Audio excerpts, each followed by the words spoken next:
আল্লাহর কাছে কোন লোক যদি তাহাজ্জুদের নামাজ পড়ে কোন পুরুষ, সে যা সওয়াব পাবে নারী তাহাজ্জুদ পড়লে সেই সওয়াব পাবে না, এমনটি নয়। পুরুষ হজ করে যে সওয়াব পাবে, নামাজ পড়ে যে সওয়াব পাবে, নারীও তা পাবে। জোরে বলেন সুবহানাল্লাহ। আল্লাহর কাছে নারী এবং পুরুষ কি মানুষ হিসেবে তারা উভয় সমান। কিন্তু এই নারীদের জীবনের তিনটি স্তর। কটি স্তর? তিনটি স্তর। একটা হচ্ছে কন্যা, বধূ, মাতা। নারীর জীবনের এই তিনটি স্তর, ভালো করে শুনুন। কন্যা, বধূ, মাতা।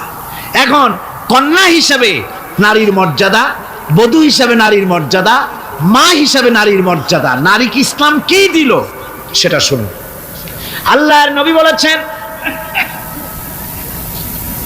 কোন ব্যক্তির যদি তিনটা কন্যা সন্তান হয়, আর ওই তিনটা কন্যা সন্তানকে যদি সে আদব শিক্ষা দিতে পারে, ইসলামী তরবিয়াত দিতে পারে, আর যদি স্নেহ দিয়ে লালন পালন করতে পারে, তাহলে ওই কন্যার পিতা আর আমি মুহাম্মদ সাল্লাল্লাহু আলাইহি ওয়াসাল্লাম বেহেশতের ভিতরে পাশাপাশি অবস্থান করব। সুবহানাল্লাহ পড়ে। এ কথা কিন্তু রাসূলুল্লাহ কোথাও বলেন নাই যে কারো যদি তিনটা ছেলে হয় তো আমার সাথে আর সে বেহেশতে একসাথে থাকবে, না, তা বলা হয় নাই। বলা হয়েছে কন্যার ব্যাপারে। কার ব্যাপারে বলা হলো? ভালো করে শুনুন। রাসূলুল্লাহ বলছেন, কোন ঘরে যখন একটি সন্তান, একটি কন্যা সন্তান জন্মগ্রহণ করে, তখন একজন ফেরেশতা সেই ঘরে ঢোকে, একজন রহমতের ফেরেশতা আসে। ওই রহমতের ফেরেশতা ঘরের মধ্যে ঢুকে বলে, আসসালামু আলাইকুম ইয়া আহলাল বাইত, হে ঘরের মালিকের আল্লাহর রহমত তোমাদের উপরে বর্ষিত হোক। এই কথা বলে ওই ফেরেশতা ঘরের মধ্যে গিয়ে কন্যার মাথার উপরে হাত বুলায় আর বলতে থাকে, এই কন্যা সন্তানটি একটা দুর্বল শরীর থেকে বেরিয়ে এসেছে, এও একটা দুর্বল দেহ, একে যে লালন পালন করবে, দয়া দিবে, স্নেহ দিবে, আল্লাহ রাব্বুল আলামিনের সাহায্য কিয়ামত পর্যন্ত তার সাথে থাকবে। অথচ আমাদের দেশে দেখা যায় মেয়ে হলে অনেকের মুখ কালো হয়ে যায়। বন্ধুরা জিজ্ঞেস করে, মিয়া শুনছিলাম তোমার বোন নাকি বাচ্চা হবে, তা অনেক মাস হয়ে গেল, কোনো খবর টবর তো পাইলাম না। কয় যে ভাই, আশা করছিলাম যা তা হয় নাই, সেই জন্য টেলিফোনও করি নাই। কি হয়েছে? বলে একটা মেয়ে হয়েছে। হাসান এরকম কপাল পোড়া আছে কিনা কন? বারবার মেয়ে হয় বলে স্ত্রীকে তালাক দিয়েছে, এমন ঘটনাও বাংলাদেশে ঘটেছে। বোর যদি বারবার মেয়ে হয় তাহলে সেজন্য কি স্ত্রী দায়ী? যদি মানুষের জন্য দায়ী হয় মেয়ে বারবার হওয়ার জন্য, তাহলে তুমি স্বামী, তুমি তুলসী দুধের দোয়া তুলসী পাতা হলে কি করে? তুমিও তো দায়ী তার জন্য। আসলে স্বামী স্ত্রী মেয়ে হওয়ার জন্য, ছেলে হওয়ার জন্য কেউ দায়ী না। এ কোরআনে কারিমে রব্বুল আলামিন বলেছেন, আমি যাকে খুশি শুধু ছেলে দেই, যাকে খুশি শুধু মেয়ে দেই, যাকে খুশি তাকে ছেলেও দেই, মেয়েও দেই, আবার যাকে খুশি আমি কিছুই দেই না। এটা আমার কুদরত। সুতরাং এতে মন কালা করার কিছু নেই। নবীজি বলেছেন, কন্যার পিতাদেরকে গালি দিও না। অনেকে টিটকারি করে, বারবার মেয়ে হয় ছেলে একটাও হয় না, সেই জন্য টিটকারি বটকারি করে। আল্লাহ নবী বলেছেন, মেয়ের পিতাকে গালি দিও না, ঠাট্টা করো না, যেহেতু আমি মুহাম্মদ রাসূলুল্লাহ সাল্লাল্লাহু আলাইহি ওয়াসাল্লাম, আমি মেয়েদের পিতা, আমি নিজে মেয়েদের পিতা, খবরদার মেয়েদের পিতাকে গালি দিও না। রাসূলুল্লাহ বলেছেন, আকাশের নিচে জমিনের উপরে খাদিজার মতো মহিলা আর নাই। সেই হযরতে খাদিজা রাসূলের 4টি মেয়ে পেটে ধারণ করেছিলেন। সুবহানাল্লাহ। মেয়ের প্রতি রাসূলুল্লাহ যথেষ্ট মহব্বত করতেন, মেয়েকে খুব ভালোবাসতেন হুজুর সাল্লাল্লাহু আলাইহি ওয়াসাল্লাম। হুজুরের কলিজার টুকরা ছিলেন মা ফাতিমা রাদিয়াল্লাহু তাআলা আনহা। হুজুর যখন কোথাও যেতেন সকলের শেষে দেখা করতেন ফাতেমার সঙ্গে, আর বিদেশ থেকে সফর করে এসে সকলের আগে দেখা করতেন ফাতেমার সঙ্গে। সুবহানাল্লাহ। রাসূলুল্লাহ আরো বলেছেন, তোমরা যখন বাজারে যাবে বা ব্যবসা করতে যাবে বা বিদেশে যাবে, আসার সময় যে সব হাদিয়া নিয়ে আসো। আমরা যখন বাইরে যাই, বাজারে যাই, কিছু হাদিয়া আনি না? জামা, কাপড়, চকলেট ইত্যাদি আমরা আনে থাকি। রাসূলুল্লাহ বলেছেন, হাদিয়াগুলি তোমরা যারা বিদেশে যাও, বাজারে যাও, হাদিয়া আনবে, আর এনে ঘরের মধ্যে ঢুকে তা শুরু করবে মেয়েকে দিয়ে। প্রথমে দেবে মেয়েকে। সুবহানাল্লাহ। মেয়ের মর্যাদা ইসলামে সব চাইতে বেশি। কোন যুগে? যে যুগে মেয়ে হলে পরেই মাটির নিচে ঘেরে রাখতো, আছাড় মেরে মেরে ফেলে দিত। বেআইয়ি যামবিন কুতিলাত, কোন অপরাধে তাদেরকে হত্যা করা হলো আল্লাহ পাক কোরআনে কারীমের মধ্যে বলেছেন। তাদের অপরাধ আর কিছু না, তারা নারী, এই জন্য তাদেরকে মেরে ফেলা হতো। রাসূলুল্লাহ তাদের ইজ্জত দিলেন, সুবহানাল্লাহ বিহামদিহি, রাসূলুল্লাহ সম্মান দিলেন, ইজ্জত দিলেন তাদেরকে। কন্যা হিসাবে নারীর এই মর্যাদা। ফাতেমাকে রাসূল এত ভালোবাসতেন, ইন্তেকালের সময় হযরত ফাতেমা কাঁদতে কাঁদতে বেহুশ হয়ে যাওয়ার উপক্রম হয়ে গেছে। রাসূলুল্লাহ হযরত ফাতেমাকে ইশারা দিলেন, হযরত ফাতেমা তার কান নিয়ে রাসূলুল্লাহর মুখের কাছে লাগাই দিলেন।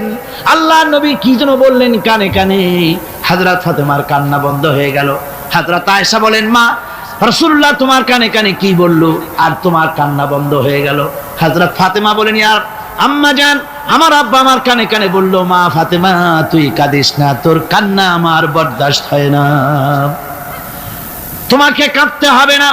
আমি তোমাকে সুসংবাদ দিয়ে যেতেছি, আমি মরে যাওয়ার পর সর্বপ্রথম তোমার সাথে আমার দেখা হবে। রাসূলুল্লাহর এই ভবিষ্যৎবাণী হযরত ফাতেমা বুঝতে পেরেছেন যে হুজুরের ইন্তেকালের পরে আমার বেশি দেরি হবে না, আমিও তাড়াতাড়ি হুজুরের সাথে শামিল হতে পারবো। হুজুরের ইন্তেকালের 6 মাস পরেই হযরত ফাতেমা রাদিয়াল্লাহু তাআলা আনহা ইন্তেকাল করেছিলেন। কন্যা হিসেবে নারীর মর্যাদা ইসলাম অনেক অনেক গুণে বাড়িয়ে দিয়েছে। এই কন্যা শিশু, কৈশোর, যৌবন পেরিয়ে যখন যৌবনে তার বিয়ে হয়ে যায়, আল্লাহ রাব্বুল আলামিন তখন বলেন, ওয়া মিন আয়াতিহি আন খালাকা লাকুম মিন আনফুসিকুম আজওয়াজান লিতাসকুনু ইলাইহা ওয়া জাআলা বাইনাকুম মাওয়াদ্দাতান ওয়া রাহমা।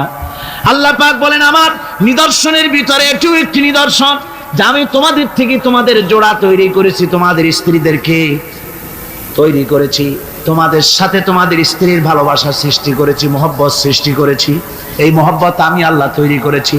আর যখন বুড়ো হয়ে যায় মানুষ, স্বামী স্ত্রী যখন বুড়ো আর বুড়ি হয়, তখন আর ভালোবাসা থাকে না, তখন ওই ভালোবাসা সহৃদয়তার করুণায় আমি আল্লাহ পরিণত করে দেই। বুড়ার জন্য তখন বুড়ি ছাড়া আর উপায় নাই, বুড়িরও আর বুড়া ছাড়া উপায় নাই। তখন ভালোবাসা কোনো বিশেষ কোনো লক্ষ্য নিয়ে ভালোবাসা নয়, তখন একের উপরে অন্য একদম নির্ভরশীল হয়ে পড়ে। আল্লাহ পাক বলেন, এই অবস্থা আমি আল্লাহ সৃষ্টি করে দেই। সুবহানাল্লাহ বিহামদিহি। আল্লাহ পাক বলছেন, নারীদের উপরে, নারীদের সাথে, স্ত্রীদের সাথে ভালো ব্যবহার করো, ভালো ব্যবহার করো। তার কোনো ব্যাপারে যদি মনটা তোমার কখনো খারাপ হয়, কোরআন শরীফের মধ্যে আল্লাহ পাক বলে দিয়েছেন পরিষ্কার করে যে কখনো তার সাথে খারাপ ব্যবহার করো না। যদি কখনো মন খারাপ হয় তাহলে চূড়ান্ত কোনো সিদ্ধান্ত নিতে যেও না, বরং তোমার জীবনে ওই স্ত্রীর অনেক অবদান আছে, সেসব কথা মনে করে এই সামান্য কিছু ভুলে যাও। আল্লাহ চান স্বামী স্ত্রীর মহব্বত টিকে থাকুক। আল্লাহ পাকের কাছে তালাক হচ্ছে ঘৃণিত জিনিস, সবচাইতে ঘৃণিত হালাল হচ্ছে দুইটা, একটা হচ্ছে ভিক্ষাবৃত্তি আর একটা হচ্ছে তালাক। আল্লাহ পাক নারীকে বলেছেন, নারী আর পুরুষকে বলেছেন যে তোমরা হচ্ছে হুন্না লিবাসুল লাকুম ওয়া আনতুম লিবাসুল লাহুন্না, তোমরা পরস্পর পরস্পরের জন্য পোশাক পরিচ্ছদের মতো অঙ্গাঅঙ্গি ভাবে একের উপরে অপরের পরিপূর্ণ অধিকার তোমাদের রয়েছে। এই অধিকারের ভিত্তিতে, ভালোবাসার ভিত্তিতে জীবন গড়ার জন্য আল্লাহ পাক বলেছেন। তারপরে তার অর্থনৈতিক অধিকার তাকে দিয়েছে। আল্লাহ পাক মহারানাকে ফরজ করে দিয়েছেন। মহারানা কি করেছেন? ফরজ করে দিয়েছে। মহারানা ফরজ, এই ফরজকে একটা ট্র্যাডিশন হিসেবে গ্রহণ করা হয়। বড় লোকেরা শোনায়, মেয়ের বিয়ে কত, বিয়েতে মহারানা কত হয়েছে, বলে যে 11,07,373 টাকা 75 পয়সা। আদায় করে না মোটেও, বিরাট একটা অঙ্ক শোনায় দিল মানুষদেরকে। আমার ভাইয়েরা জেনে রাখুন, মহারানা যদি মহারানা তো বাঁধতে হবে ফরজ, মহারানা আদায় করতে হবে। এই মহারানার টাকা যদি আদায় করা না হয়, স্ত্রী যদি স্বেচ্ছায় স্বামীকে মহারানা মাফ করে না দেয়, তাহলে কিয়ামতের দিন আল্লাহর দরবারে ওই স্বামীকে জিনাকারীর কাতারে দাঁড়াতে হবে। জোরে বলেন নাউজুবিল্লাহ। মহারানার টাকা আপনি দিয়ে দিবেন তাকে। ওই মহারানার টাকা দিয়ে স্ত্রী যদি লক্ষ কোটি কোটি টাকার মালিক হয় ব্যবসা করে, তারপরেও স্ত্রীর সুখ শান্তি, রোগ শোক, খাওয়া পড়া সবকিছুর দায় দায়িত্ব কার? স্বামীর। সুবহানাল্লাহ পড়ে। নারীর অধিকার কত বেশি ইসলাম দিয়েছে। একটা মহিলা নির্বাচিত কলাম একটা বই লিখেছে, আমি ওই মহিলার নাম নিতে চাই না, আমার ঘৃণা করে। এই মহিলা লিখেছে যে রাসূলুল্লাহ বলেছেন পৃথিবীর সমস্ত জিনিস হচ্ছে ভোগের সামগ্রী, তার মধ্যে শ্রেষ্ঠ ভোগের সামগ্রী হচ্ছে নারী। নাউযুবিল্লাহি মিন যালিক, এমন কথা রাসূল বলেন নাই। রাসূল বলেছেন আদ-দুনিয়া কুল্লুহা মাতাউন ওয়া খায়রুল মাতাউদ দুনিয়া ইমরাতুস সালিহা। হুজুর বলেছেন পৃথিবীর সবকিছুই সম্পদ, এই সম্পদের মধ্যে শ্রেষ্ঠ সম্পদ হচ্ছে ন্যায়পরায়ণা নারী, সচ্চরিত্রা নারী শ্রেষ্ঠ সম্পদ, নিয়ামত। আর সেইটারে বানাইছে ভোগের সামগ্রী। আয়াত হাদিস তার ইচ্ছে মতো ব্যাখ্যা করেছে। সে লিখেছে যে এতদিন পুরুষ নারীকে ধর্ষণ করেছে, নারীদের কি হলো, তোমরাও পুরুষ ধর্ষণ করো। নাউজুবিল্লাহ পড়ে। এ আবার সরকারি চাকরি করে, তারপরেও মুসলমান দেশে এই শয়তানের চাকরিও থাকে। নাউজুবিল্লাহ পড়ে। আশ্চর্য কথা। আমি জানতে পেরেছি এই মহিলা অনেকগুলি স্বামী কর্তৃক পরিত্যক্তা, সেই জন্য পুরুষের উপরে তার দারুণ ঘৃণা, পুরুষের উপরে তার দারুণ ঘৃণা, ধর্মের উপরে তার দারুণ ঘৃণা। সে এখন কমিউনিস্টদের একটা বাছাই করা একটা লাঠি, এটা দিয়ে কোরআন হাদিসের অপব্যাখ্যা করে করে এগুলি সে করে যাচ্ছে নির্বিঘ্নে। সরকার কোনো কথা বলছে না। সরকার যে কথা বলছে না, এর জবাব সরকারকে দিতে হবে, আল্লাহর কাছে দিতে হবে, কোনো সন্দেহ নাই। আল্লাহকে গালি দেওয়া হচ্ছে, নবীকে গালি দেওয়া হচ্ছে, রসুলকে গালি দেওয়া হচ্ছে, বেহেশতকে গালি দেওয়া হচ্ছে, অথচ সরকার একদম চুপচাপ। নাটকের মধ্যে আরবি পড়া নিষেধ করা হচ্ছে। আমি প্রথম দিন বলেছিলাম, কি জানি নাটকের নাম, বারান্দা। আচ্ছা যাই হোক, সেই নাটকের মধ্যে দেখানো হচ্ছে যে আলিফ বা তাসা পড়াচ্ছে মৌলবি একজন, হোক না, একটা হিন্দুর স্ত্রী, মুসলমান সে, কিন্তু বউ হিন্দু, সে হয়েছে নায়িকা। সে এসে বলছে এসব বন্ধ করো, অ ক খা পড়ো। এই কথার জাস্টিফিকেশন হতো যদি ছেলেরা এ বি সি ডি পড়তে থাকতো, আর যদি বলা হতো সব বন্ধ কর, অ ক খা পড়, এর একটা যৌক্তিকতা ছিল, ঠিক না? পড়তেছে আলিফ বা তাসা, সব বন্ধ কর, তার মানে কি? আলিফ বা তাসা হলো কোরআন, এর মানে কি? কোরআন। সুতরাং টেলিভিশনের মাধ্যমে কোরআনকে বন্ধ করার চেষ্টা চালাচ্ছে ভারতের গোলামেরা। সরকার চুপ করে থাকছে, সরকার নীরব। এর জবাব সরকারকে পেতে হবে, এড়াতে পারবে না। সুতরাং বলতেছিলাম, নারীর অধিকার প্রতিষ্ঠিত করেছে ইসলাম। কে করেছে? ইসলাম বলেছে মহারানার টাকা আদায় করে দাও। সেই মহারানার টাকা আদায় করা হলো না, এখন উল্টা, এখন মহারানা আদায় করে পুরুষেরা। সেটার নাম কি? যৌতুক। কন্যা পক্ষের কাছের থেকে যৌতুক নামে কৌতুক করে। ছেলে যখন ম্যাট্রিক পাস করে তখন ছেলের পিতা এতটুকুন হা করে, যখন বিএ পাস করে এতটা করে, যখন এমএ পাস করে ছেলের বাবা তখন হাঙ্গরের মতো এতটা হা করে। যত টাকা খরচ হয়েছে মেয়ের বাপের কাছ থেকে কড়ায় গন্ডায় উসুল করে নেব। তারপরে ছেলে আর মেয়ের বিবাহ ঘটায় দেয়, মাঝখানে ওটারে কি করে? হ্যাঁ, ঘটক। এই ঘটক ঘটকালি করে। অমুকের ছেলে ইঞ্জিনিয়ার, খুব ভালো ছেলে, দারুণ ভালো। বলে কত ভালো? থানায় খুব রিপোর্ট আছে, তাই দেখো। খুব ভালো ছেলে। তা কি লাগবে? কালার টেলিভিশন লাগবে 10টা, তারপরে পাজেরো জিপ লাগবে, 14 লক্ষ টাকা ক্যাশ লাগবে, আবুধাবিতে চাকরি লাগবে, ওয়াশিংটন ডিসিতে বাড়ি করে দেওয়া লাগবে। মানে মেয়ে জন্ম দিয়ে মেয়ের বাপ এমন পাপ করছে যে এটা চালাতে গিয়া ছেলের বাপেরে তার 14 গোষ্ঠীর স্বাদ মিটাই দিতে হবে। এমন ছোট লোক, এমনই ছোট লোক কন্যার পিতার কাছ থেকে চাইয়ে চাইয়ে আদায় করে নেয়। এর চাইতে ভিক্ষুক, এর চাইতে খয়রাতি, এর চাইতে ছোট লোক আর কেউ হতে লজ্জা করা উচিত, শরম করা উচিত, মনে করা উচিত ওই লোক তো তার কলিজার টুকরাটাই আমাকে দিয়ে দিচ্ছে।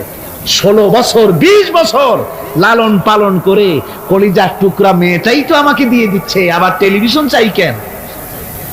ঘটক যা কন্ট্রাক্ট করলো যদি তার থেকে কিছু কম হয় বিয়া ভাঙ্গে যায়, তাহলে বোঝা গেল কি মেয়ে বিয়ে করলো না টেলিভিশন বিয়ে করলো? তাহলে মেয়েটে বাদ দিয়ে টেলিভিশন কিনে তাই নিয়ে ঘুমাও। নাউযুবিল্লাহি মিন যালিক। কপাল পোড়া মুসলমান। মুসলমান, যৌতুক মুসলমানদের জন্য দাবি করে আদায় করে নেওয়া জায়েজ নাই। আপনারা আমাকে জবাব দেন, শূকরের মাংস খাওয়া মুসলমানের জন্য কি হারাম? পায়খানা খাওয়া মুসলমানের জন্য কি হারাম? মনে রাখুন, শূকরের মাংস আর পায়খানা খাওয়া মুসলমানদের জন্য যেমন হারাম, যৌতুকের একটা সুতা দাবি করে আদায় করা ঠিক সেরকম হারাম। চিটাগং এবং চট্টগ্রামের বাইরের থেকে আগত মুসলমানেরা, আমি জিজ্ঞেস করতে চাই, যাদের ছেলে আছে যৌতুক নামের এই অপদার্থ কৌতুক মানবতার সাথে এই প্রহসন আদায় করে দাবি করে যৌতুকের টাকা গ্রহণ করার মতো শূকরের মাংস পায়খানা আপনারা খাবেন? জোরে বলেন, খাবেন? যারা ছেলের পিতা আছেন, কোরআনের মাহফিলে হাত উঁচু করে আমাকে দেখাতে হবে, কন্যা পক্ষের কাছ থেকে দাবি করে একটা সুতা আদায় করবেন না। কারা তারা? হাত উঁচু করে দেখান। হাত উঁচু করে রাখতে হবে। আলহামদুলিল্লাহ, হাত নামান, হাত নামান। আমি বলেছিলাম ছেলেদের পিতারা হাত তুলবে, কিন্তু বাচ্চা ছেলেরাও হাত তুলে ফেলেছে। অসুবিধা নাই, সব শিশুরা ঘুমিয়ে আছে। কি জানি, লক্ষ পিতা লক্ষ শিশু ঘুমিয়ে আছে। হ্যাঁ, সব শিশুদের অন্তরে। কাজে এই শিশুরাই একদিন পিতা হবে, তখন যেন আল্লাহ এই ওয়াদাটা তাদের মনে করায় দেন। জোরে কোন আমিন, জোরে বলেন আমিন। আপনাদের জানা মতে যদি যৌতুক কেউ আদায় করে টের পান, সালাম দিবেন না, তার সঙ্গে সামাজিক বয়কট করবেন, যেহেতু সে নারী নির্যাতনকারী। ঠিক কিনা বলেন? মা বোনেরা সম্মানের পাত্র, তাদেরকে বিয়ে করবেন সম্মান দিয়ে। আপনি টাকা দিয়ে বিয়ে করবেন, আপনাকে পয়সা দেওয়া হবে কেন? শ্বশুর যদি ইচ্ছে করে আপনাকে একটা কলম দেয়, শেরওয়ানি কাপড় দেয়, এই তো যথেষ্ট। আবার থালাবাটি গড়ি দিতে হবে, তুমি কি খয়রাতি? সম্মান থাকা উচিত, পার্সোনালিটি থাকা উচিত। শ্বশুরের টাকা দিয়ে বড়াই করবে, শ্বশুরের টাকা দিয়ে বাড়ি করবা, চাকরি করবা, লজ্জা করে না মুসলমান? নারী জাতির সম্মান আল্লাহ দিয়েছেন। কে দিয়েছেন? স্ত্রীকে রাসূলুল্লাহ কত ভালোবাসতেন। আল্লাহর নবী বলেছেন, আমার কাছে তিনটা জিনিস প্রিয়, একটা হচ্ছে সুগন্ধি, একটা হচ্ছে নামাজ, আর একটা হচ্ছে স্ত্রী। সুবহানাল্লাহ, স্ত্রী আমার কাছে প্রিয়। হুজুর বলেছেন, তোমাদের মধ্যে সেই ব্যক্তি উত্তম যে ব্যক্তি তার স্ত্রীর কাছে উত্তম। আমি আমার স্ত্রীদের কাছে উত্তম ব্যক্তি। সুবহানাল্লাহ। রাসূলুল্লাহ স্ত্রীকে কত ভালোবাসতেন। বিশ্বনবী রাজনৈতিক কর্মকাণ্ড চালাচ্ছেন, যুদ্ধের দামামা বাজতেছে, চতুর্দিকে কত অশান্তি, সবকিছু চলছে, স্ত্রীর হক আদায় করতে ভুলে যাননি। রাতের বেলায় হযরত আয়েশার বয়স কম, তাকে নিয়ে রাসূলুল্লাহ একটু সুযোগ পেয়েছেন, বলছেন, আয়েশা সব তো ঘুমিয়ে, চলো আমরা একটু দৌড়াই। ওই যে দূরে একটা জিনিস দেখা যায়, দৌড় দাও, দেখি কে আগে যায়। দুজনে দৌড় প্রতিযোগিতা করলেন। দৌড় প্রতিযোগিতায় হযরত আয়েশা ফার্স্ট হলেন, হুজুর পিছনে পড়ে গেলেন। হযরত আয়েশা খুব আনন্দ করলেন যে আপনি কিন্তু আমার সাথে দৌড়ে পারলেন। পরবর্তী কিছু কাল যাওয়ার পর হযরত আয়েশা বলেন, হুজুর আজকে আবার বললেন যে চলো আয়েশা একটু দৌড়াই। হযরত আয়েশা বলছেন যে সেদিনের তুলনায় আমার শরীর একটু, আমি মুটিয়ে গেছি, শরীরটি স্থূল হয়েছে। আমি আজকে দৌড়ালাম কিন্তু পারলাম না, রাসূল আগে চলে গেলেন। আমি হাঁপাতে হাঁপাতে যখন হুজুরের কাছে চলে গেছি, হুজুর তখন মুস্কি হেসে আমাকে বললেন, আয়েশা ওই সেই দিনের জবাব আজকে দিয়ে দিলাম। সুবহানাল্লাহ বিহামদিহি, সুবহানাল্লাহ বিহামদিহি। বিশ্ব নবী কত বড় আদর্শ বিশ্ব মানবতার জন্য। তিনি বলেছেন, আরাফাতের ময়দানে রাসূলুল্লাহ বলেছেন, তোমরা যেমন পড়বে তোমার স্ত্রীদেরকে তেমন পড়াবে, তোমরা যেমন খাবে তোমার স্ত্রীদেরকে তেমন খাওয়াবে। স্ট্যান্ডার্ড মেনটেন করবে। তুমি ভালো দামের কাপড় পরবে, স্ত্রীকে খারাপ দিবে তা নয়। অধিকার দুজনেরই সমান, স্বামী এবং স্ত্রী সমান অধিকার। কিন্তু আমরা তা বুঝতে পারি না, বুঝতে চাই না। আমরা অনেকে মনে করেছি বিয়ে যখন করছি তখন আমি তো নওয়াবজাদা নসরুল্লাহ খান, আর বউ তো কেনা দাসী না, সে কিন্তু দাসী নয়, তার মর্যাদা আছে, তার সম্মান আছে, তার সম্মান আপনাকে দিতে হবে। রাসূলুল্লাহ দিয়েছেন, আপনাকেও দিতে হবে। রান্না বান্না হতে দেরি হয়, কত গালাগালি শুনতে হয় নারীকে। আল্লাহর নবীর স্ত্রী হযরত আয়েশা বলেছেন, আল্লাহর নবী কাজ করে, মানুষের সঙ্গে কথা বলে, রাষ্ট্রীয় দায়িত্ব পালন করে ঘরের ভিতরে এসে যখন দেখেছেন রান্না হতে দেরি আছে, রাসূলুল্লাহ বিরক্ত হন নাই, ভ্রু কুঞ্চিত করেন নাই, চোখ মোটা করেন নাই, আমাকে কোনো কথা শোনার নাই, বরং আমার কাছে বসে রান্নায় আমাকে সহযোগিতা করেছেন। সুবহানাল্লাহ। এই হলো আল্লাহর রাসূল, এই হলো বিশ্ব নবী, স্ত্রীর সঙ্গে কি মহব্বত। সুবহানাল্লাহ। হুজুর মহব্বত করতেন স্ত্রীদেরকে। রাসূলুল্লাহর ঘরে দৌলত ছিল না, কিন্তু মহব্বত দিয়ে ভরা ছিল ঘরটা। হুজুরের ঘরে ফ্রিজ নাই, এসি নাই, হুজুরের ঘরে কার্পেট নাই, হুজুরের ঘরের মধ্যে জাজির নাই, তোশক নাই, বড় বড় কম্বল নাই, আরামের কোনো জিনিস নাই, মডার্ন ইকুইপমেন্টস কিচ্ছু নাই, দৌলত নাই, কিন্তু মহব্বত দিয়ে ঘরটা ভরা। হযরত আয়েশা বলেছেন, আমি পানি পান করে গ্লাস রেখে দিতাম, আল্লাহর নবী তখন গ্লাসের সেই জায়গায় ঠোঁট লাগাতেন যেখানে আমি ঠোঁট লাগায়া পানি পান করেছি। আমি গোশত চিবোতাম, রাসূলুল্লাহ আমার হাত থেকে গোশত টুকরা নিয়া সেই জায়গায় চিবোতেন যেখানে আমি চিবুয়েছি। সুবহানাল্লাহ। আমার ভাইয়েরা, রাসূল তার স্ত্রীদেরকে মহব্বত করতেন, স্ত্রীরাও রাসূলকে মহব্বত করতেন দারুণ ভাবে। একবার হযরত আয়েশা সিদ্দিকা রাদিয়াল্লাহু তাআলা আনহা হুজুরকে গোসল করাতেছিলেন, মাথার উপরে পানি ঢালতেছেন, হুজুর একটা চোখের উপরে বা একটা তক্তার উপরে বসে আছেন। গোসলের পানির ভিতরে রাসূলুল্লাহ দেখতে পেলেন রক্তের মতো কি যেন প্রবাহিত হয়ে যাচ্ছে। হুজুর জিজ্ঞেস করেন, আয়েশা রে, পানির ভিতরে রক্তের মতো কি দেখা যায়? হযরত আয়েশা বলেন, হুজুর আপনি যখন বসেছিলেন অসতর্ক মুহূর্তে তক্তার নিচে আমার একটা আঙ্গুল পড়েছিল, পায়ের আঙ্গুলটা ফেটে বোধহয় রক্ত বেরোতেছে। রাসূলুল্লাহ তাড়াতাড়ি করে উঠলেন আর ওই আঙ্গুলকে ব্যান্ডেজ করে দিলেন। রাসূলুল্লাহ বললেন, আয়েশা রে, আঙ্গুল ফেটে গেছে, একটু আহাহু পর্যন্ত করলে না, এতক্ষণ তুমি কষ্ট করলে কেন?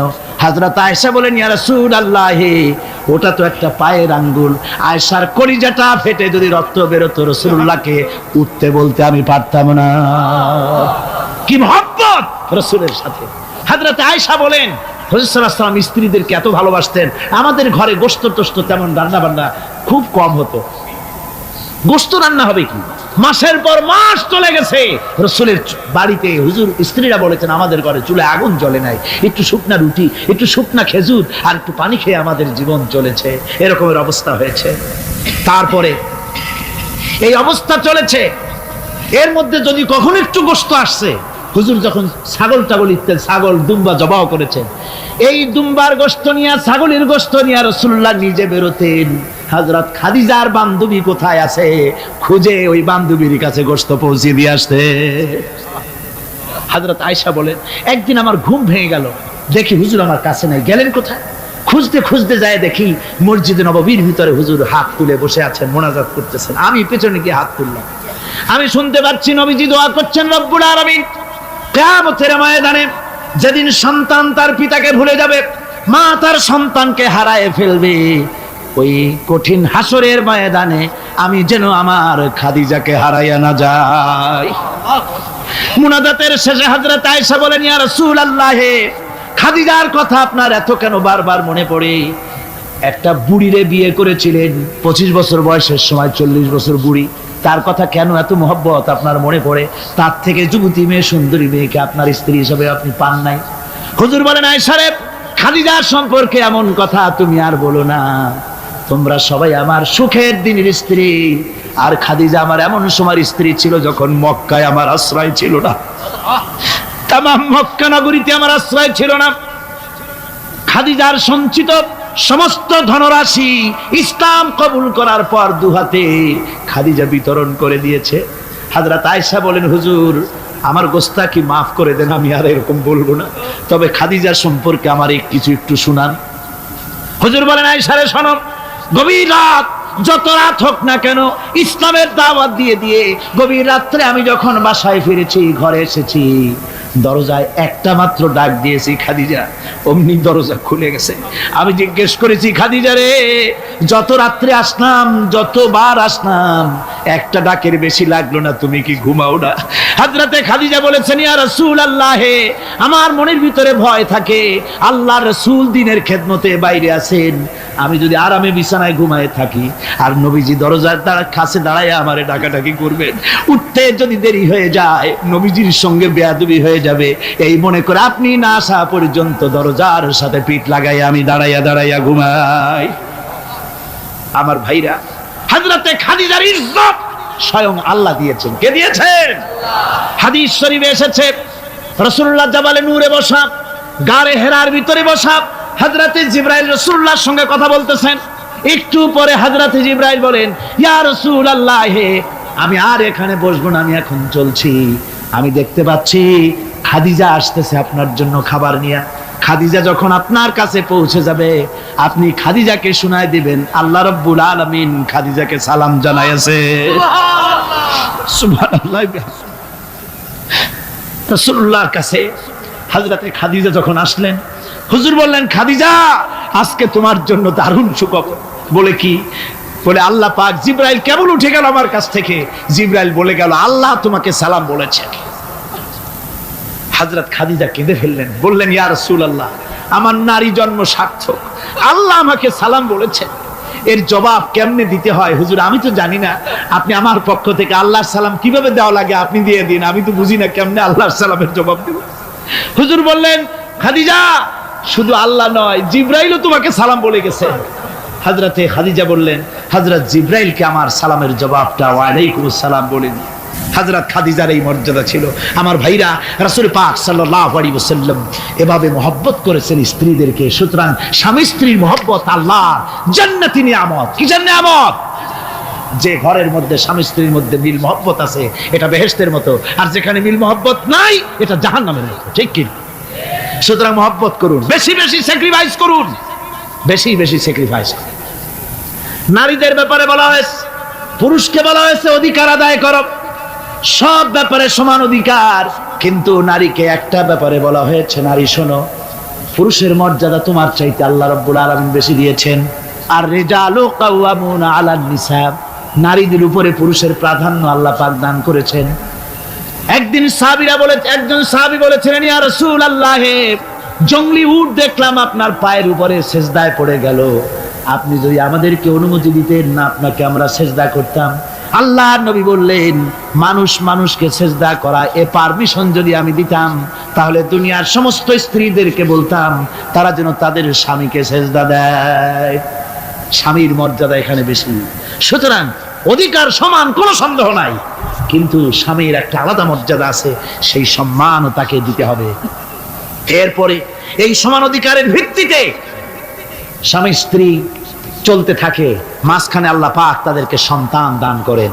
আল্লাহ তাদেরকে, নারীকে লেখাপড়ার অধিকার দিয়েছেন, ইসলাম তাকে লেখাপড়ার অধিকার দিয়েছে, শিক্ষার অধিকার দিয়েছে। হযরত আয়েশা সিদ্দিকা রাদিয়াল্লাহু তাআলা আনহা শিক্ষয়িত্রী ছিলেন, হাফেজা ছিলেন, হাদিসের হাফেজা ছিলেন, কোরআনের হাফেজা ছিলেন, হাজার হাজার সাহাবায়ে কেরামদের তিনি ওস্তাদ ছিলেন। সুবহানাল্লাহ। নারীদের ব্যাপারে অধিকাংশ মাসালা হযরত আয়েশা সিদ্দিকা রাদিয়াল্লাহু তাআলা আনহার অবদান। সুবহানাল্লাহ। নারী যুদ্ধ করেছে, যুদ্ধের ময়দানে নারীর অধিকার আছে। নারী চাকরি করতে পারবে, নারী ব্যবসা করতে পারবে, নারী লেখাপড়া করতে পারবে, নারী সেনাবাহিনীতে যেতে পারবে, নারী সব করতে পারবে, কিন্তু পর্দার মাধ্যমে। কিসের মাধ্যমে? স্বামী এবং পুরুষ এবং স্ত্রী, পুরুষ এবং নারী মাঝখানে একটা পর্দা থাকতে হবে। সে কথা একটু পরে বলছি। এবার এই বধূ কিছুদিন পর মা হয়ে গেল। কি হয়ে গেল? মা হয়ে গেল। মা যখন হয়ে গেল, মর্যাদা আরো এক ধাপ বেড়ে গেল। আল্লাহ রাব্বুল আলামিন মায়ের মর্যাদা বেশি করে দিলেন। আল্লাহ পাক কোরআনে কারীমের মধ্যে বলেন, ওয়াসাইনাল ইনসানা বিওয়ালিদাইহি ইহসানা হামালাতুহু উম্মুহু কুরহা ওয়া ওয়াদাআতুহু কুরহা ওয়া হামলুহু ওয়া ফিসালুহু 30 শাহরা।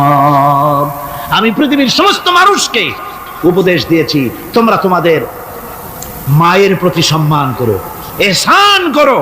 তোমার মা তোমাকে গর্ভধারণ করেছে অত্যন্ত কষ্টের সাথে, আর ডেলিভারিও করেছে কষ্টের সাথে। খবরদার মায়ের সাথে বেয়াদবি করো না। কে বলেছেন? আল্লাহ পাক বলেছেন মায়ের এহসান করো। আল্লাহ রাব্বুল আলামিন মা বাবার জন্য দোয়া করতে বললেন। আল্লাহ পাক বলেন মা বাবার সামনে যেন কখনো মাথায় ঝাঁকি দিয়া চোখটা মোটা করে মা বাবার সঙ্গে কথা বলো না। ওয়াকুল লাহুমা কাওলান কারীমা। মা বাবার সঙ্গে যখন কথা বলবে সম্মান সূচক কথা বলবে। আর মা বাবার জন্য আমার কাছে দোয়া কর। কে শিখায়? আল্লাহ। কে শিখান?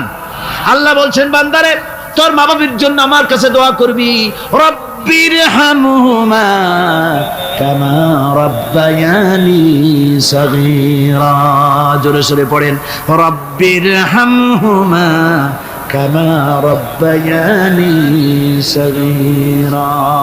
আয় আল্লাহ, আমার মা বাপ যেমন আমাকে স্নেহের কোলে লালন পালন করেছে আমার ছোটবেলায়, তুমি আমার মা বাপকে তোমার রহমতের কোলে লালন পালন করো। কে শিখায়? আল্লাহ পাক শিখিয়ে দিচ্ছেন। আমার ভাইরা, ইয়ামেন থেকে একজন লোক এসেছে, হাদিস, ইয়ামেন থেকে একজন লোক এসেছে হুজুরের সামনে, তার বুড়িমা সাথে।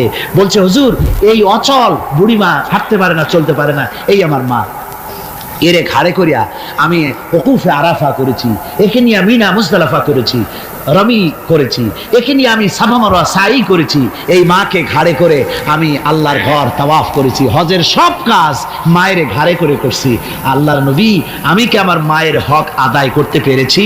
হুজুর বললেন না, আদায় হয়নি, মায়ের হক আদায় হয় নাই।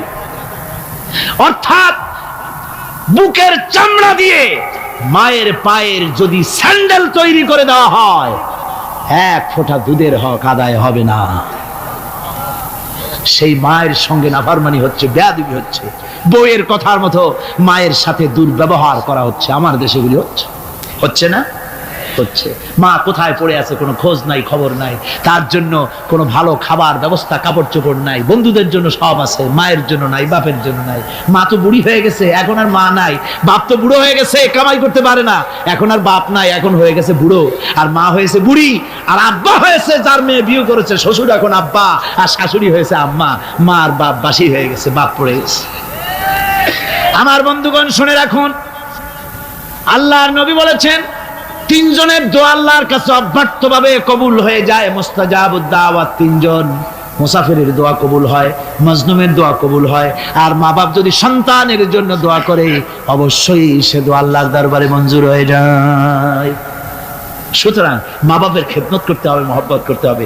আমি মা বোনদের বলতে চাই, আমার মা বোনেরা, পর্দার আড়ালে বসে আপনারা যারা ওয়াজ শুনছেন, ভালো করে শুনুন। আমরা পুরুষ, আমাদের পায়ের তলে জুতা। পুরুষের পায়ের তলে কি? জুতা। আপনারা নারী, আপনাদের পায়ের তলে আল্লাহর জান্নাত। জোরে কোন সুবহানাল্লাহ, জোরে বলেন সুবহানাল্লাহ। ও নারী, ও মহিলা, তোমাদের সম্মান আল্লাহ কোথায় তুলে দিল? পুরুষের পায়ের তলে জুতা, তুমি নারী, তোমার পায়ের তলে আল্লাহর বেহেশত। আল জান্নাতু তাহতা আকদামিন মুহাত। মায়ের পায়ের তলে আল্লাহর বেহেশত। সুবহানাল্লাহ পড়ে, সুবহানাল্লাহ পড়েন। আল্লাহ রাসূল বলেছেন, মা বাপ যদি, বুখারী শরীফের হাদিস, মা বাপ যদি অসন্তুষ্ট হয় আল্লাহ অসন্তুষ্ট হয়ে যান, মা বাপ সন্তুষ্ট হন আল্লাহ সন্তুষ্ট হয়ে যান। সুবহানাল্লাহ।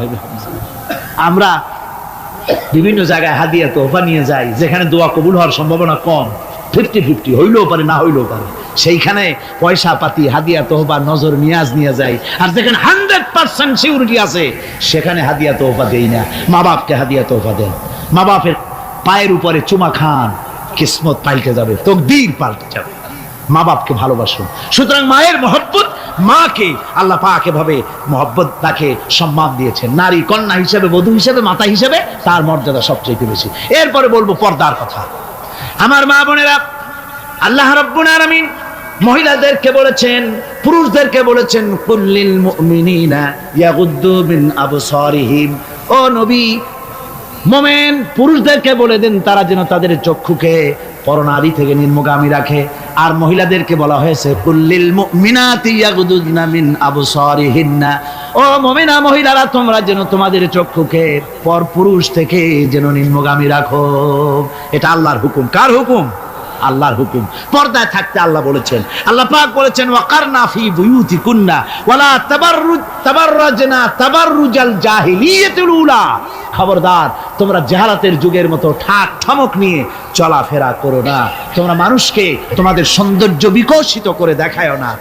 কোরআনে কারিমে সূরা নূরে বলা হয়েছে প্রত্যেকটি বয়সপ্রাপ্ত নারী এমন একটা চাদর পরবে যে চাদর পরলে তার মাথা, তার গলা, তার বুকটা ঢেকে যাবে। এরকম একটা চাদর পরা ইসলাম কি করেছে? ফরজ করে দিয়েছে। আল্লাহ পাক ফরজ করেছেন। কি করেছেন? ফরজ করে দিয়েছেন। মা বোনেরা, আপনারা মেহেরবানি করে এমন একটা চাদর পরবেন। আজকাল ওড়না আছে ঠিকই, কিন্তু ওড়না যে অর্থে ব্যবহার করতে বলা হয়েছে ওই অর্থে নাই। এখন ওড়না মেয়েরা অনেক ক্ষেত্রে মাফলারের মতো গলায় ঝুলাই রাখে, গামছার মতো ঝুলাই রাখে। এরকমের জন্য ওড়না ব্যবহার করতে বলা হয় নাই। ওড়না হলো মাথাটা, গলাটা, বুকটা ঢেকে যায় এবং একটু পুরু হতে হবে। পাতলা মশারির তেনা দিয়ে ওড়না বানাইলে হবে না, সেটা একটু পুরু হতে হবে, শালীন হতে হবে, মার্জিত হতে হবে। আমি একটি কথা আপনাদের বলি, এই বাংলাদেশে আজ পর্যন্ত যত নারীর মুখে এসিড পড়েছে, এসিড পড়ে নাই নারীর মুখে? বখাটে ছেলে, যুবতী মেয়ের উপরে আল্লাহ রাব্বুল আলামিন বলেছেন ওয়ামা মিন দাব্বাতিন ফিল আরদি ইল্লা আলাল্লাহি রিজকুহা। এই পৃথিবীর বুকে এমন কোন বিচরণশীল জীব নাই যে জীবের রিজকের দায়িত্ব আমি আল্লাহ আমার নিজ হাতে গ্রহণ করি নাই। সব জীবের রিজকের চাবি আমার হাতে। কার হাতে? তাহলে ভয়টা কিসের? আপনার একটা পেট, তাই নিয়ে এত চিন্তা। অথচ এই পৃথিবীতে আল্লাহ পাক বলেন অসংখ্য প্রাণী আছে যাদের কোনো সঞ্চয় নাই। শকুন, শকুনের মরা গরু অনেকগুলি ব্যাংকে জমা আছে নাকি? কবে কোথায় একটা মরা গরু পাইছে আর খোঁজ নাই, খবর নাই। ওগুলো কি না খাইয়া মরতে দেখছেন রাস্তায় পথে ঘাটে? সুবহানাল্লাহ। অসংখ্য প্রাণী এভাবে দুনিয়া আছে। আল্লাহ রাব্বুল আলামিন বলেন যাদের কোনো সঞ্চয় নাই, যারা কোনো সঞ্চয় করে না, এ ধরনের সাপগুলি, শিয়ালগুলি, বাঘগুলি, পাখিগুলি, জলচর প্রাণী, স্থলচর প্রাণী আর অন্তরিক্ষে মহাশূন্যে উড়ে বেড়ায় যে সব প্রাণী, এ ধরনের শত সহস্র কোটি কোটি প্রাণী, তারা সকাল বেলায় খালি পেট নিয়ে বেরিয়ে যায়।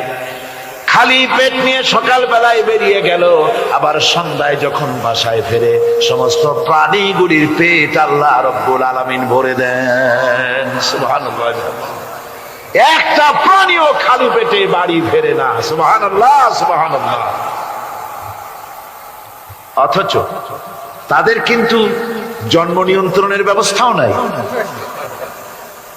জঙ্গলে যত প্রাণী আছে তারা কি কোনদিন মিছিল করে এসে বলেছে বাংলাদেশ সরকার আমাদের জঙ্গলের মধ্যে কোনো খোঁজ খবর তো আপনারা রাখেন না, এখানে বাচ্চা কাচ্চা বেশি হইতেছে আর খাওয়াইতে পারি না, এবার কিছু পরিবার পরিকল্পনার ওষুধপত্র পাঠান? কোনদিন বলেছে? বলে নাই, বলবেও না। কে খাওয়ায়? আল্লাহ পাক খাওয়ায়, আল্লাহ পাক খাওয়ায়। সুতরাং আল্লাহ রাব্বুল আলামিন রিজকের মালিক, একথা বিশ্বাস করতে হবে। সেই বিশ্বাসের অর্থ এই নয় যে আপনি চুপ করে বসে থাকবেন আর ফেরেশতারা রান্না করে আপনারে রূপচাঁদা মাছ খাওয়াই দিয়ে যাবে, এরকম না। বিশ্বাস করতে হবে, কাজ করতে হবে, এর ফলে আল্লাহ রাব্বুল আলামিন রিজকের ব্যবস্থা করবে। ঈমান আনার পর প্রথম যে কোয়ালিটিটা হবে সেই কোয়ালিটি হচ্ছে পার্সোনালিটি, আত্মসম্ভ্রম, আত্মমর্যাদা। দুনিয়ায় কারোর সামনে মাথা সে নত করবে না, মাথা নত করবে কেবলমাত্র আল্লাহর কাছে। সে বিশ্বাস করবে খাইরিহি ওয়া শাররিহি মিনাল্লাহি তাআলা, ভালো মন্দ সব কার কাছ থেকে হয়? আল্লাহর কাছ থেকে হয়। সে কিছুতেই বিশ্বাস করবে না যে কোনো মাজারের কাছে গেলে, কবরের কাছে গেলে আমার তকদির পাল্টে যাবে, কোনো মোমেন তা বিশ্বাস করবে না। কথা বুঝতে পেরেছেন? ভালো করার মন্দ করার সত্তা মালিক আল্লাহ সুবহানাহু ওয়া তাআলা। এরপরে দুই নম্বরের যে কোয়ালিটি সৃষ্টি হবে মুমিনের মধ্যে ঈমান আনার পর, সে গুণটা হচ্ছে সে বিনয়ী হবে। বিনয়, বিনম্রতা আর এক বৈশিষ্ট্য, বিনয় এবং বিনম্রতার বৈশিষ্ট্য হবে। তার কারণ হচ্ছে ঈমান আনার পরে সে জানতে পেরেছে আল্লাহ রাব্বুল আলামিনের কর্তৃত্ব থেকে বেরিয়ে আসার ক্ষমতা কারো নাই। অহংকার করে যাব কোথায়, আস্ফালন করে যাব কোথায়?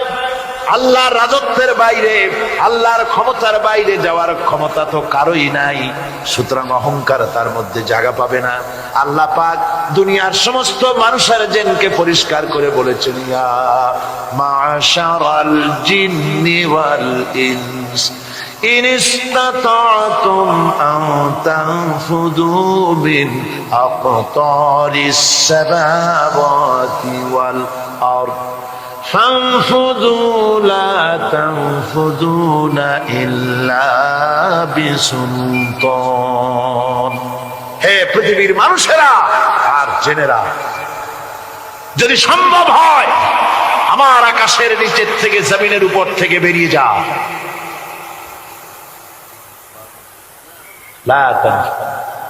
বেরিয়ে যেতে পারবে না।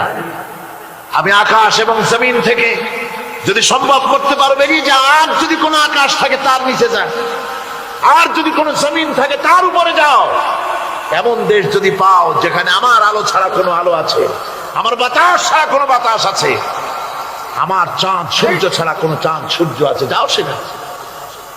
আল্লাহ রাব্বুল আলামিন বলেন নাই এরকম যাওয়ার কোনো উপায় নাই।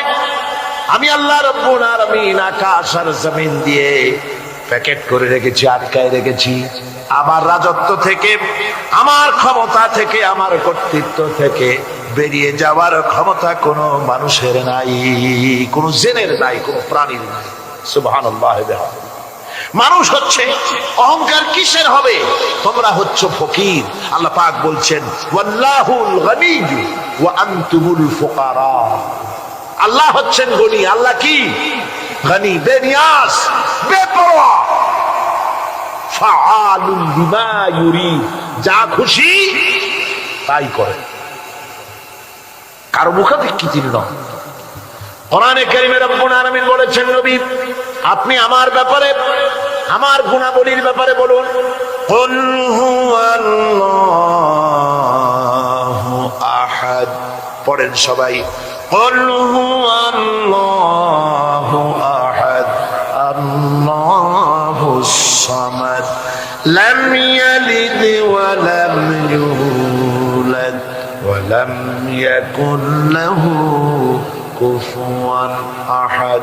আল্লাহ পাক বলেন, বান্দারে ও আমার নবী আপনি বলুন, আল্লাহ পাক এক এবং একক, তিনি নিরঙ্কুশ, তিনি বেনিয়াস, তিনি কারো মুখাপেক্ষী নন, তিনি কাউকে জন্ম দেন নাই, তাকেও কেউ জন্ম দেয়নি। আকাশ এবং জমিনে আল্লাহর সমকক্ষ কেউ নাই। তোমরা হচ্ছ ফকির আর আমি আল্লাহ হচ্ছি বেনিয়াস। লিল্লাহি মা ফিস সামাওয়াতি ওয়া মা ফিল আরদ। আকাশে যা আছে, জমিনে যা আছে, সব আল্লাহ। সব কার? আল্লাহ পাকের। সুতরাং কিসের অহংকার, কিসের মাতবাড়ি? মানুষ পেছনের কথা ভুলে যায়, মুঠেই চিন্তা করে না। একটু আগে যারা ক্ষমতায় ছিল আজকে তারা ক্ষমতা হারা। আজকে যারা ক্ষমতায় এলো তারা আবার ক্ষমতা মস্তদে বসে দুনিয়ার সব বিপদ আপদ ভুলে যায়। কি করে আরো বেশি লুটপাট করা যায়, আরো বেশি মানুষকে শোষণ করা যায়, মানুষ এই চিন্তাই করে। অহংকারে, ক্ষমতার দর্পে ফেটে পড়ে, চিন্তা করে না পেছনের কথা। আল্লাহ রাব্বুল আলামিন বলেন,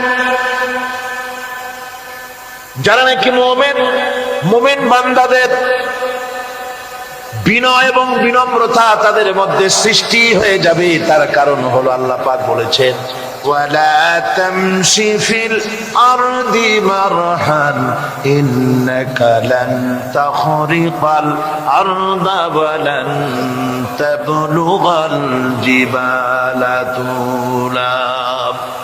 ওয়ালা তামশি ফিল আরদি মারহান, আমার জমিনের উপরে অহংকার করে পা ফেলো না।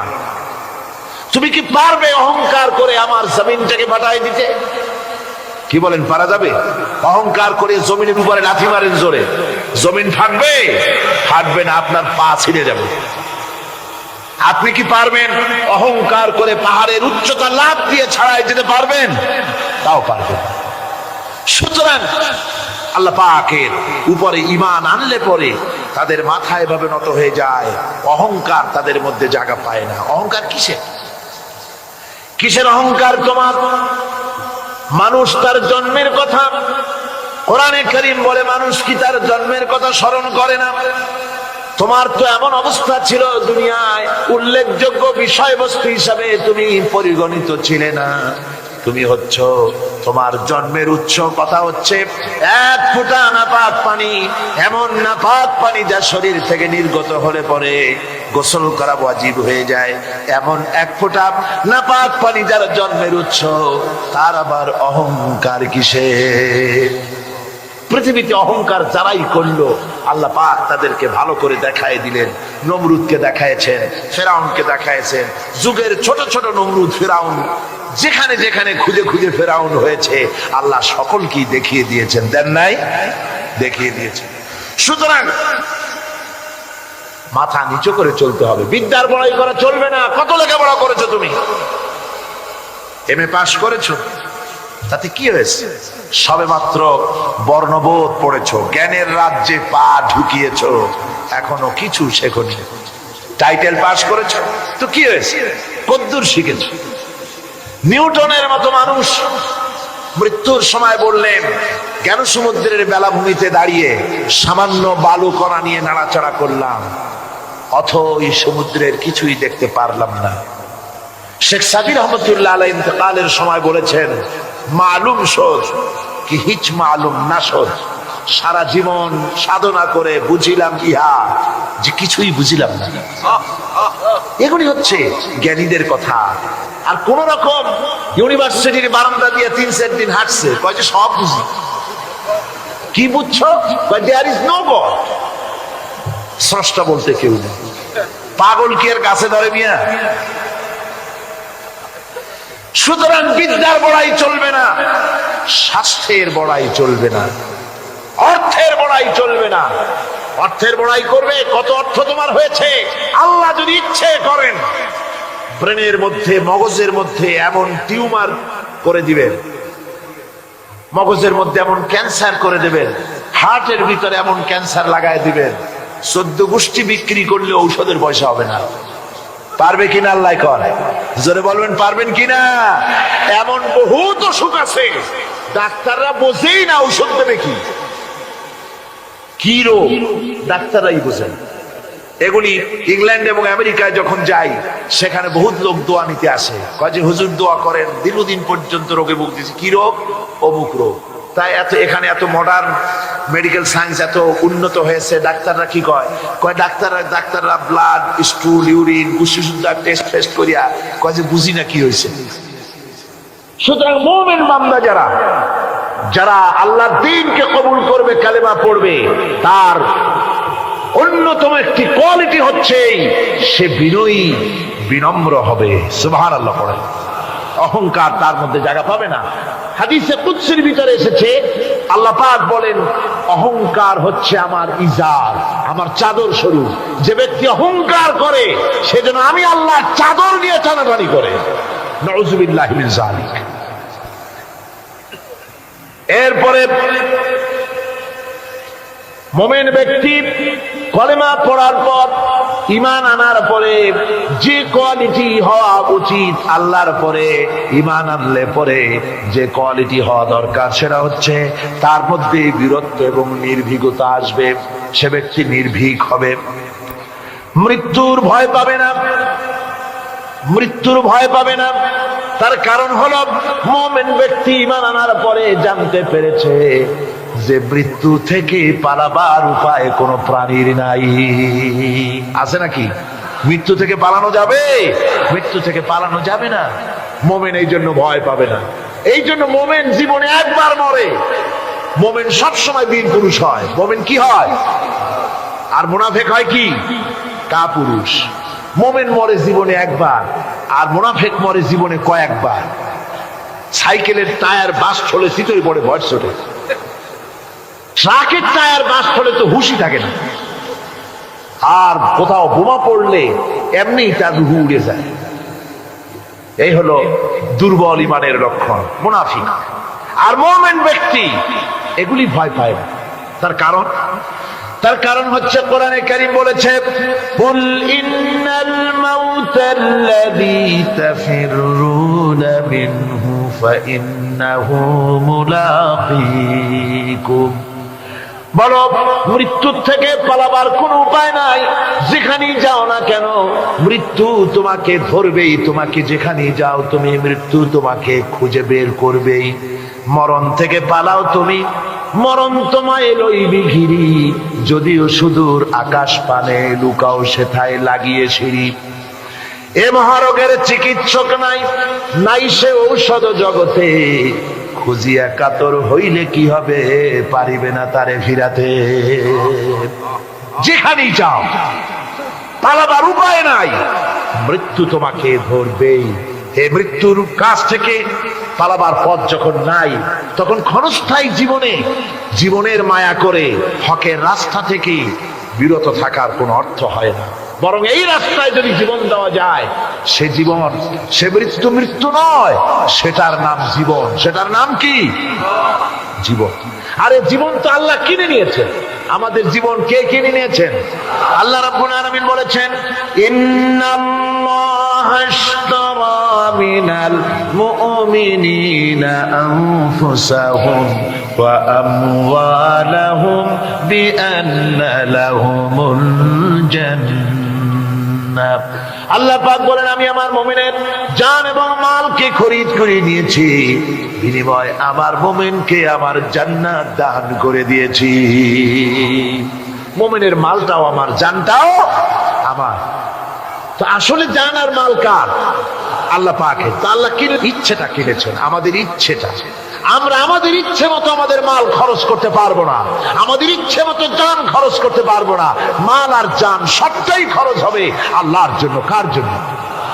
আল্লাহর জন্য করতে হবে।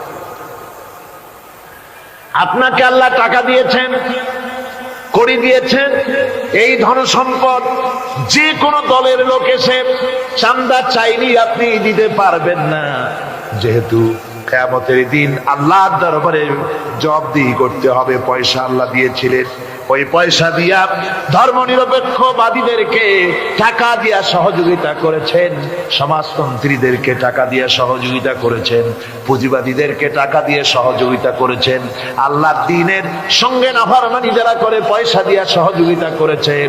কিয়ামতের দিন আল্লাহর দরবারে আসামির কাতারে দাঁড়াতে হবে। পরিষ্কার আল্লাহর কথা, আমি তোমার মাল কিনে নিয়েছি, তোমার মাল আমার রাস্তায় খরচ করতে হবে। খরচ করলে কোথায় করতে হবে? আল্লাহর রাস্তায়।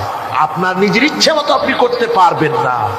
দেখুন, হিন্দুদেরকে, অমুসলিমদেরকে আপনি সাহায্য করবেন।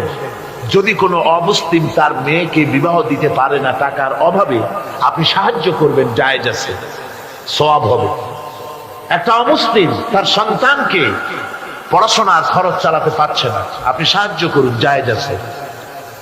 অসুখ হয়েছে, রোগের চিকিৎসা করাতে পারে না অমুসলিম, সাহায্য করুন, জায়েজ আছে। কিন্তু অমুসলিম পূজা করবে, পয়সা দিয়ে মণ্ডপ বানাতে পারে না, বলির পাঠা কিনতে পারছে না পয়সার অভাবে, সেখানে মুসলমানের সাহায্য করা জায়েজ আছে? একটা ফুটা পয়সাও সেখানে সাহায্য করা মুসলমানদের জন্য হারাম। এরকম সাহায্য করা কি যখন হারাম। তার কারণ আপনি পয়সা দিয়ে আল্লাহর সাথে শিরক করার সুযোগ করে দিচ্ছেন। এই কথাটা যেমন ভাবে বুঝলেন, অনুরূপ ভাবে যারা আল্লাহর দ্বীন কায়েম করতে চায় না, আল্লাহর দ্বীনের বিরোধিতা করে, মানুষের তৈরি করা মতবাদ প্রতিষ্ঠার সংগ্রাম করে, তাদেরকে আপনি আপনার টাকা পয়সা দিয়ে সাহায্য করলে আল্লাহর কাছে অবশ্যই আপনাকে জবাবদিহি করতে হবে, যেহেতু আপনার জান, আপনার মাল সবটাই কার। আল্লাহ রাব্বুল আলামিনের জন্য শিখিয়ে দিয়েছেন, বলো, কুল ইন্না সালাতি ওয়া নুসুকি ওয়া মাহইয়ায়া ওয়া মামাতি লিল্লাহি রাব্বিল আলামিন। পড়েন সবাই আমার সাথে, ইন্না সালাতি ওয়া নুসুকি ওয়া মাহইয়ায়া ওয়া মামাতি লিল্লাহি রাব্বিল আলামিন। নিশ্চয়ই আমার নামাজ, আল্লাহ বলেন, শিখাই দিচ্ছেন, বলো আমার নামাজ, আমার কোরবানি, আমার হায়াত, আমার মত সব কিছু ওই আল্লাহ রাব্বুল আলামিনের জন্য, যিনি তামাম জাহানের সৃষ্টি জগতের লালন কর্তা, পালন কর্তা, তার জন্যই নিবেদিত। সুতরাং আপনার ইচ্ছে মতো জান মাল খরচ করতে পারবেন না, খরচ করতে হবে আল্লাহর পথে। বুকের মধ্যে যে জানটা আছে জান আপনার, কিন্তু আপনি কি আত্মহত্যা করতে পারবেন? আত্মহত্যা করলে কি হয়? কবিরা গুনাহ। কি হবে? কবিরা গুনাহ। কিয়ামতের শাস্তি কি? জাহান্নাম। কোথায় যেতে হবে? জাহান্নাম। যদিও জানটা আপনার মধ্যে আপনার, কিন্তু এটা আল্লাহ আপনার কাছে আমানত রেখেছেন। এই জান আপনি যেখানে সেখানে খরচ করতে পারবেন না। আপনার এই জানটা নিয়ে মানুষের তৈরি করা মতবাদের আন্দোলনে সংগ্রাম করে জানকে ক্ষতিগ্রস্ত করতে পারবেন না। ওই রাস্তায় মরবেন তো জাহান্নামে যেতে হবে। এই রাস্তায় আপনার জীবন দিতে বলা হয়নি। আপনার জান আর মাল সবটা খরচ করতে হবে আল্লাহ রাব্বুল আলামিনের জন্য। যেহেতু আমাদের জান মালের বিনিময়ে আল্লাহ রাব্বুল আলামিন আমাদেরকে জান্নাতের ওয়াদা করেছেন। মুমিন ব্যক্তির এই কোয়ালিটি হবে। মুমিন ব্যক্তি, সে ব্যক্তি, তার মনের মধ্যে এই চিন্তা হবে, কেউ আমাকে ক্ষতি করতে পারবে না, আমাকে কেউ মারতে পারবে না। ওয়ামা হুম বিদাররিনা বিহি মিন আহাদিন ইল্লা বিইذনিল্লাহ। আল্লাহর বিনা হুকুমে আমার এক গাছা পশম কেউ বাঁকা করতে পারবে না। এটাই মুমিনের ঈমান হওয়া উচিত। শুধু তাই নয়, মুমিনের কলিজার ভিতরে এ ধরনের সাহস থাকবে, বিশ্বাস থাকবে। ওয়ামা কানা লিনাফসিন আন তামুতা ইল্লা বিইذনিল্লাহি কিতাবাম মুআজ্জালা। কোন প্রাণী তার নির্ধারিত সময়ের আগে কেউ তাকে মারতে পারবে না। আল্লাহ পাক যে সময় নির্ধারণ করেছেন, ওই নির্ধারিত সময়ের আগে কারো মৌত হবে না। নির্ধারিত সময়ের আগে কারো মৌত হবে না। কোরআনে কারীমে ভিন্ন জায়গায় আল্লাহ বলেন, কুল লাউ কুনতুম ফি বুয়ুতিকুম لبرز الذين كتب عليهم القتل إلى مضاجعهم। আল্লাহ পাক বলেন, নবী বলুন, ভাগ্যে যদি নিহত হওয়া থাকে, ভাগ্যে যদি নিহত হওয়া থাকে, সে যদি তার নিজের বিছানায়ও থাকে, ওই বিছানা থেকে তাকে বেরিয়ে যেতে হবে, মৃত্যুর জায়গায় তাকে পৌঁছে যেতে হবে। কেউ রক্ষা করতে পারবে না। মৌত যখন আসবে অবশ্যই মৃত্যুর কাছে তাকে যেতেই হবে। আমার বন্ধু, মনে পড়ছে সেই দার্শনিক। এরপরে মুমিনদের ভিতরে আরেকটা জিনিস হবে, সেটা হচ্ছে মুমিন কখনো হতাশ হবে না, নিরাশায় তার মন ভেঙে যাবে না। হতাশা মুমিনের কলিজাকে কখনো ছোট করে দিবে না, আন্দোলন থেকে তাকে বিরত রাখবে না। অন্ধকার দেখবে, চতুর্দিকে অন্ধকার মেঘাচ্ছন্ন, চতুর্দিক থেকে মেঘ জমে আসতেছে, মনে হবে যেন আর ফজর হবে না, কিন্তু একটু পরে দেখা যাবে এই মেঘের ঘন ঘটা দূর হয়ে গিয়ে সকালবেলায় আকাশে আবারও সূর্য উদিত হয়েছে। ঠিক না? সুতরাং মুমিনের হতাশ হওয়ার কোনো কারণ নাই। হতাশ হয় কারা? কোরআনে কারীমের মধ্যে বলা হয়েছে, ওয়ামান ইয়াকনাতু মির রাহমাতি রাব্বিহি ইল্লা যাল্লুন। কেবলমাত্র পথভ্রষ্ট লোকেরাই, কেবলমাত্র গোমরাহ লোকেরাই তারাই নিরাশ হয়, হতাশ হয়। ঈমানদার লোক কখনো হতাশ হয় না। তার ঈমানে, তার আশায় বুক বেঁধে সাহসের সঞ্চার করে দেয়। কারণ সে তো জানে, আল্লাযী খালাকানি ফাহুয়া ইয়াহদিন। আল্লাহ আমাকে সৃষ্টি করেছেন, আমার হেদায়েতও তিনি দিয়েছেন, পথও তিনি দেখিয়েছেন। আল্লাযী হুয়া ইউতঈমুনি ওয়া ইয়াসকিন। আমি যখন ক্ষুধার্ত হই ওই আল্লাহই আমাকে খাওয়ান, আমি যখন তৃষ্ণার্ত হই তখন আল্লাহই আমাকে পান করান। ওয়া ইযা মারিদতু ফাহুয়া ইয়াশফিন। আর যখন আমি অসুস্থ হই ওই আল্লাহই আমাকে রোগ মুক্ত করেন। সুবহানাল্লাহ। দেখেন হযরত আইয়ুব আলাইহিস সালাম সব কোরআনের মধ্যে আছে, আল্লাহ পাক সব বলে দিয়েছে। আমাদের মধ্যে অনেকের রোগ হলে কয় যে এত নামাজ রোজা করি আর রোগে আমারই পাইলো।